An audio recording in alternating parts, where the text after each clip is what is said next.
If there's anything you feel like you've done that you feel like you're holding yourself guilty or wrong, I invite you to bring that to your awareness right now. If there's any part of you that you feel is wrong or should feel guilty,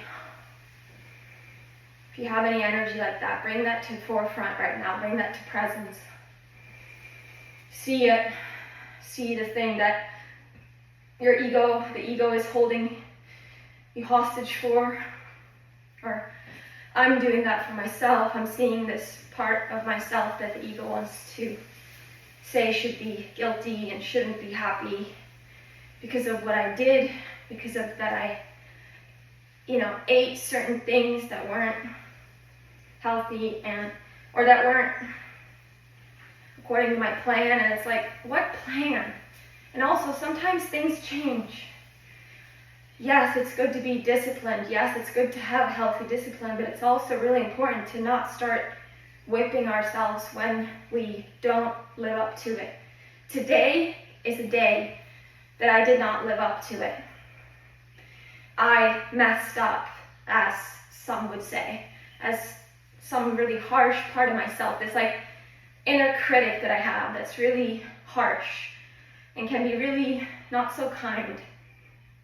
So I'm aware that right now this inner critic is kind of alive.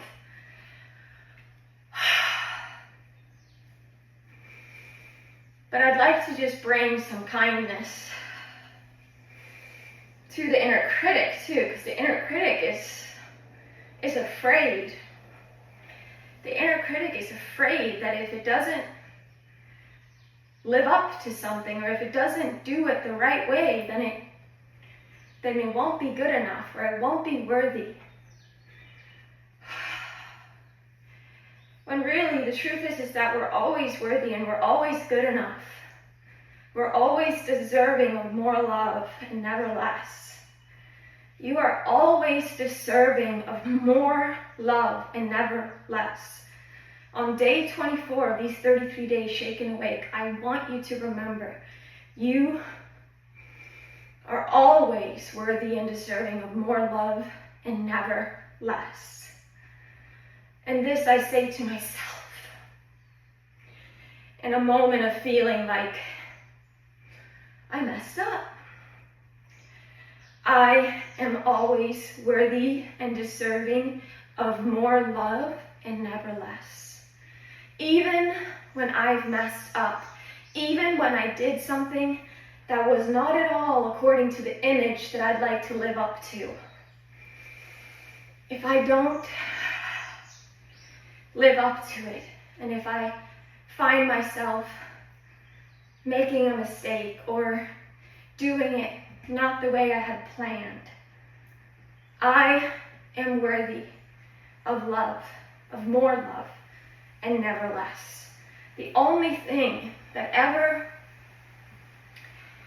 would withhold love, the only thing that would withhold love is something that is not who I am. It's not me. It's not you. True self, that which we are awakening to, is love, never withholds love. It only ever extends and shares more love. Especially in moments when there are parts of us that are alive that feel like they're not lovable.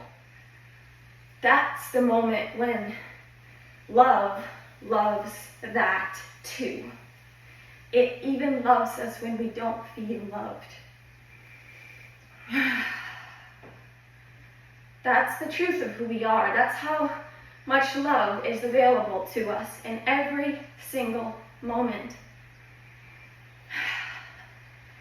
And when I don't live up to my expectations or to what I said I was going to do, and when I mess up, yes, it's good to learn from that. It's good to look at that and be like, okay, let me learn from that and see how I can avoid doing that in the future. But let me look at it from a place of love versus from like whipping myself and, oh, you shouldn't have done that, you bad person. That's not going to create anything productive. That's only going to keep me in an ego prison of guilt and shame. And that's not being in what's real, because the only thing that's real is the presence of love, is the eternal presence of love that is within our heart, in our being, in our whole self. When we go beyond the limited mind, beyond the body, that's what's felt, that's what's there, this eternal, loving, peaceful presence that is a witness to all of this. And it can be easy to get caught up in this limited ego mind that has all these attachments to how we need to show up, how the world needs to show up, how people need to show up, how our bodies need to look in order for us to be happy or feel at peace. There's so much power given to this material realm, or really this realm is such a small, tiny little speck of the whole. And really, it's the frequency and the energy that we are in that ripples out into this whole realm, that moves literal mountains, moves buildings, moves obstacles, changes the whole physical form into thriving, natural thriving. And it can only happen though when we are fully in love, not in love with another human, not falling in love, rising in love, expanding in love, always and forever. This is what is happening for us at every day, in every moment. And it's a matter of us creating spaciousness in our being to feel that love, to let that love be anchored in to the physical form. When it gets anchored into the physical form, this world, this place, this realm of materialism becomes a fun playground. It becomes like the kingdom of heaven. And we can relate and connect with other humans from a place of innocence, from a place of seeing their goodness versus seeing them as separated individuals, as other. Instead, we see them as same, because that's the truth. And yeah, it's fun to play the game of like, hi, look at me, I'm this character and you're that character. Meanwhile, we both know in the silent space that we're one, that we're not separate. This is just a play. And we have all agreed in some way or another to play this play. I'm playing the character of Amanda. You're playing the character that you're playing. Meanwhile, we both know that we're the same. It's when we don't remember that we are the same and that there is no such thing as other, that we can't get into trouble. There can be trouble. There can be tension. There can be fear. There can feel this need to control. When really the greatest way to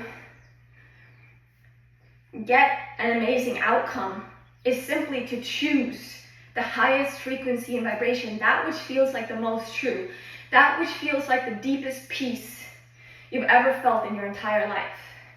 Choose that. Choose to vibrate and emanate that. That's what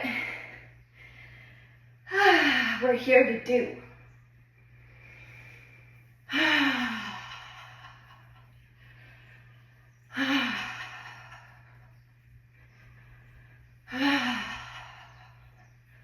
Let this physical form be filled, be opened, be enlivened and uplifted by who you, me, all really are, you know? That's what we're here for.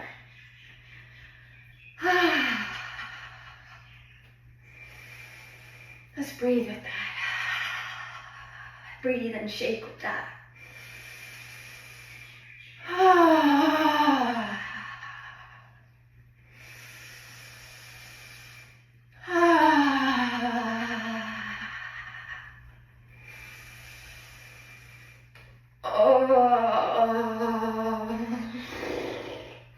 Breath, sound, and movement. A great way to open and awaken. to the truth of who we really are.